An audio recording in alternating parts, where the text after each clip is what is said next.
Olá, eu sou a Tami do Literatami e hoje eu estou com Carlos Eduardo Pereira, que escreveu Enquanto os Dentes.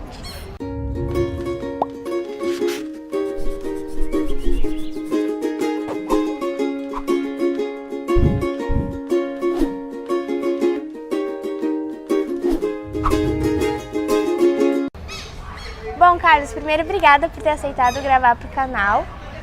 Eu queria que você fizesse uma pequena sinopse do seu livro para quem ainda não leu a obra. O que a gente espera do Enquanto os Dentes? Obrigado pelo convite, parabéns pelo trabalho, eu acho incrível. Uma sinopse. É engraçado, né?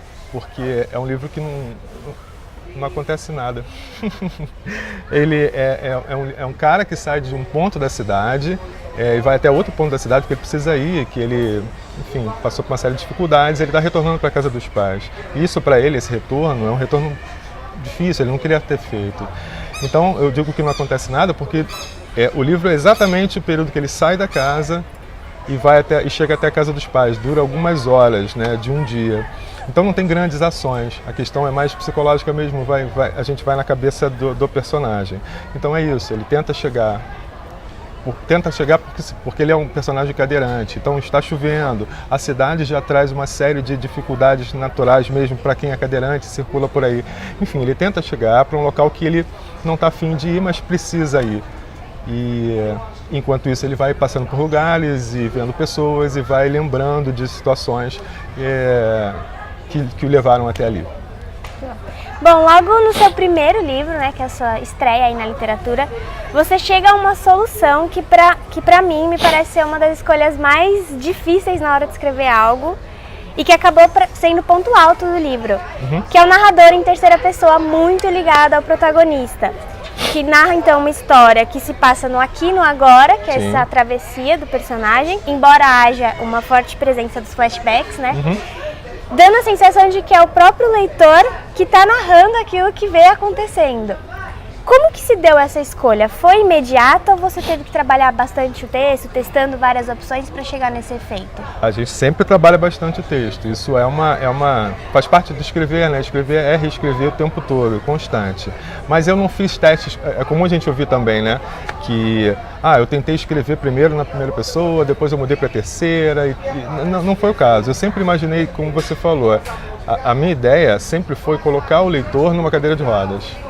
Fazer com que o leitor vivesse aquela experiência. Aliás, o que mais me dá orgulho, eu fico mais feliz quando me dizem isso, porque é justamente uma sensação que me interessa, que quando a gente pega um livro, que a gente tente viver aquela situação, enfim, que a gente se coloque naquele lugar. E na condição de cadeirante é muito específica, poucas pessoas passaram por essa experiência. E como eu vivo ela no dia a dia, talvez fosse uma questão interessante. Se ele narrasse em primeira pessoa, havia um distanciamento. Aquele cara está vivendo aquela situação. Olha, boa ou ruim a situação, é ele que está vivendo e não eu. Se você pega um narrador em terceira, ainda mais muito colado, até pelo uso de pronomes também, este lugar, é como se o leitor estivesse ali, está apontando, está aqui, não lá, o que eu estou falando, é mais concreto. Era uma ideia lá no início, a gente trabalha para ver se ela fica melhor, mas sempre foi, lá no início sempre foi essa ideia. A intenção é tentar colocar o leitor mais junto. Que bom. Funciona muito bem. Quando eu ouço que funciona, fico muito feliz. Bom, durante o livro, informações muito relevantes sobre a vida e sobre a identidade do protagonista vão sendo dadas aos poucos e de repente. Então, eles geram um choque, às vezes eu fui olhar minhas anotações e coloquei, nossa, que chocante. Às vezes alguma coisa que foi chocante para o próprio personagem é passado para a gente dessa forma. Ou seja, uma surpresa muito grande no leitor que não esperava que informações ou revelações tão importantes assim se dessem no meio da narrativa. Nesse processo, então, a gente vai descobrindo que o personagem é um homem negro, cadeirante e homossexual. Características que fazem com que ele seja bastante estigmatizado pelas pessoas que vão encontrando ele pelo caminho, ainda que o narrador seja muito honesto, e isso é ótimo, em dizer que o próprio Antônio tem os seus preconceitos, ele também julga pelas aparências, como qualquer ser humano, não é porque ele é cadeirante que ele se tornou um santo, coisa do tipo, ele humaniza muito o personagem. Diante disso tudo, você acha que quem lê o seu livro, que é um livro bastante autocentrado nesse personagem, sem saber quem você é, e depois descobre que você também é um homem negro e cadeirante, e pensa na possibilidade do seu livro ser uma autoficção, Você acha que esse também seria um leitor que tende a estigmatizar, que encaixa você ou a sua literatura dentro desses estigmas, ou você acha que a classificação da sua obra como autoficção é uma classificação válida? Eu já pensei muito nisso, já fui até grilado com esse negócio, antes do livro ser publicado, né? Isso era uma preocupação minha. A gente que está começando é muito cheio de grilo na cabeça, né? A maioria é bobagem. Bom, a grande maioria é bobagem. Isso era uma preocupação minha. Poxa, vão achar que... Antes desse livro eu escrevi outros dois. Eu tinha outros dois originais. E eu imaginava que para escrever ficção a gente precisava fazer alguma coisa que fosse absolutamente fora da nossa realidade concreta. Que o leitor que pegasse o livro não pudesse identificar de maneira nenhuma, porque ficção é ficção, existe um purismo aí. Isso é uma coisa da minha cabeça. E aí você tenta escrever um livro, ficou legal, o outro, mais ou menos. Até que eu me dei conta de que a gente precisa trabalhar com algo de verdade, com algo de concreto. E o que eu tenho de mais verdadeiro é a minha vida, então eu preciso me colocar no livro de alguma maneira. E aí eu desencalhei, falei, vou botar ali e tal, e as pessoas vão achar... E eu não vejo problema nenhum ser autoficção, não vejo problema nenhum, as pessoas acham, é a história da vida dele, que ele está romanceando. No início, antes da publicação, sim, isso ia ser um problema, mas depois que publicou, eu relaxei. Acho que isso não tem o menor problema, cada leitor faz a leitura que pode, assim como cada escritor escreve o que consegue. E é tudo, absolutamente tudo muito válido. Cada leitura vale igualzinho, tem o mesmo peso, idêntico à outra leitura. Então, não sou eu que vou dizer se está bom ou se está ruim. Ótimo.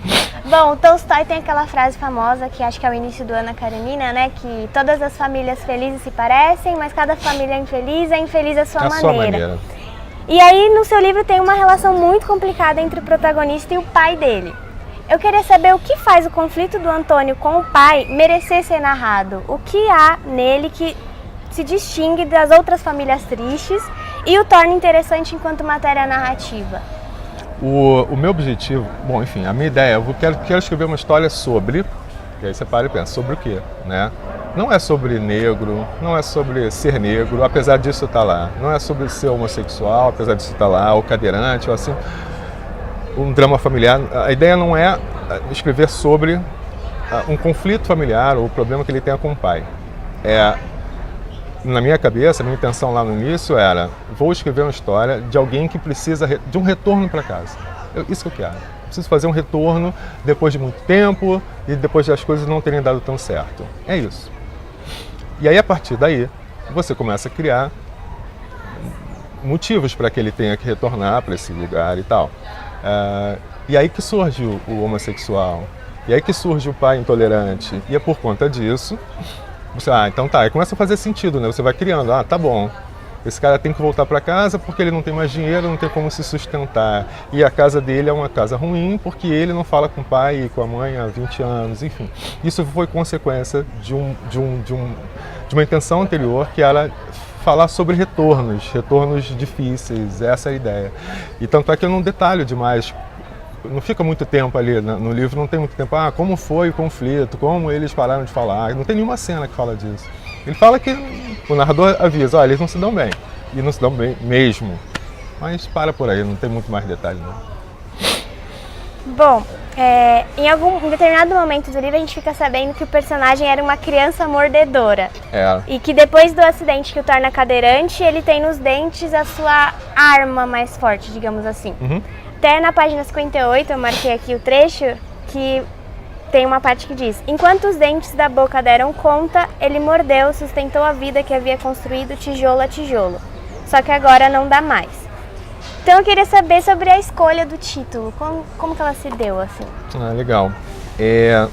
Eu tinha essa frase na cabeça, era mais ou menos essa frase que você leu aí, porque é o conceito que eu precisava, que eu tinha como norte, não era um resumo do trajeto para mim, mas era um arquivo no computador, toda vez que eu escrevia eu tinha esse arquivo, e era essa frase, enquanto os dentes da boca, porque é no sentido de agarrar uma oportunidade, ou uma situação com unhas e dentes, sabe essa situação de unhas e dentes? A história do dente me interessava, essa imagem me interessava. E o nome desse arquivo era muito longo, porque era essa frase inteira. Aí eu comecei a apelidar o arquivo. Enquanto os dentes. Deixou de ser enquanto os dentes da boca deram conta, virou enquanto os dentes.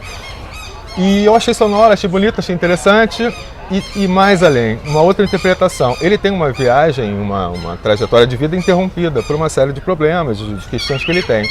E uma frase interrompida podia ser boa. E assim virou Enquanto os Dentes, e não Enquanto os Dentes da Boca deram conta, não é? Sim, nossa, Sacou? muito instigante esse título, é super diferente, assim, quando eu vi eu fiquei pensando, nossa... O que é isso? Que diabo é isso, né? Bom, o livro é um livro curto e ele tem um final em suspensão, que é uma coisa que eu adoro. Eu queria saber como que você soube que chegou a hora de parar de escrever, ou em outras palavras, o que te fez parar ali? Eu já tinha isso na cabeça. Eu procuro escrever, não é sempre, né? Dependendo do texto que você está fazendo, mas eu gosto de saber para onde eu estou indo. O que eu quero contar? Tá bom, uma história assim, mas como é que termina? Eu fico mais seguro, uma questão talvez, sei lá, de iniciante, de não estar tão seguro se eu não souber. Pode mudar depois, e muda. Mas essa ideia de que ele chegaria a esse final, dessa forma, era uma ideia lá do início. Aí você relaxa e começa a escrever. Aí você vai escrevendo até que ele chega ali. Então se chegou ali, é isso, é porque eu preciso pensar, normalmente eu penso no final logo de cara. E tem um pouco também de você não... Acabei de falar sobre os conflitos familiares que ele tinha e tal, por que esse é relevante, você perguntou, né? Esse é diferente de outros conflitos e tal. Eu não dou tantos detalhes, nem de outros personagens, a ideia é tentar focar na motivação dele. Se eu chego num final muito redondo, se eu dou um fim, é a minha leitura, é a minha interpretação daquilo. Talvez a sua não seja aquela. Se você deixa um final em suspensão, um final em aberto, cada um encaixa ali o que quiser. Me agrada demais, assim como você gosta, eu também gosto muito de um filme, por exemplo, que termina antes de terminar. Porque aí aquele final, aquele desfecho é a leitura do diretor daquele filme ou do autor daquele livro. Eu quero que aquele final seja de todo mundo e não só meu. Muito bom. Então agora eu vou pedir para você fazer uma leitura de um trecho do livro pra gente. Faremos.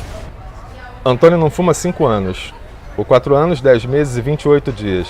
Desde a manhã do acidente que o condenou à cadeira de rodas. Ele devia ter desconfiado de que a coisa era grave quando um dos maqueiros permitiu que fumasse enquanto esperavam pelos procedimentos de internação. Fumaram juntos até, sem trocar palavra. Levaram Antônio para uma pequena clínica que ficava perto do seu antigo apartamento.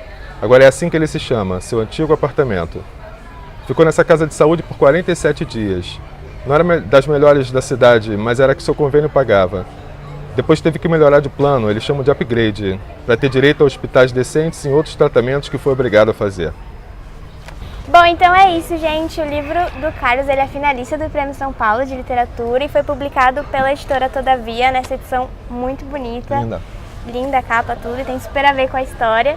E obrigada de novo, Carlos. Boa sorte aí no prêmio. Muito obrigado. Foi uma honra ter você aqui. E é isso, até o próximo vídeo.